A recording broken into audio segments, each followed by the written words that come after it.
Dokážeme si rovnou jakoby z toho spolu zase nahoru. Možná byste si ještě mohli dát stranu vyložení, ne? No.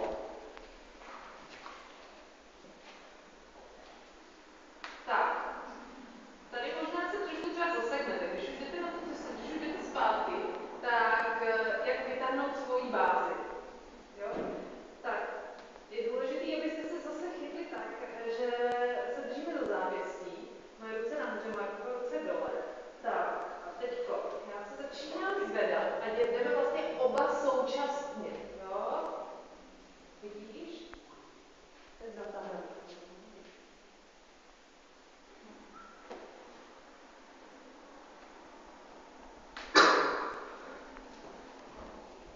Tady bude ještě takový dotaz, tady pokud jsem v tom shoulder standu,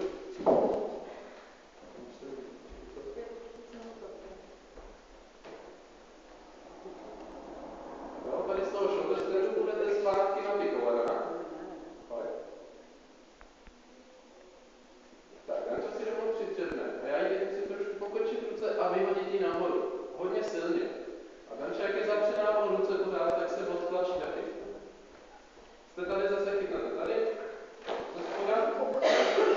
Tady to zvednutí, bude to chtít hodně jako synchronizace, hodně, abyste si to našli potom po x pokusech. No. Takže zvedám.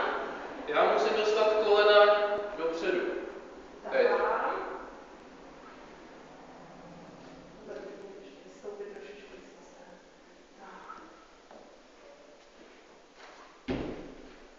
Já se snažím jít co nejvíc s tím pohybem. To je klíčový v podstatě, co teď Marek dělá. To je opravdu hrozně důležité, takhle.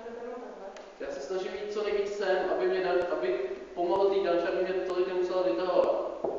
Jo, protože pak, pokud jsou mezi vámi velký rozdíly, tak to bude ještě o to podstatnější, jako válový a výškový. Jo, takže kolena dopředu. Tohle. Poslat kolena, jakmile dostanete kolena dopředu, tak už se zvedne zadek. Jo. Vidíte?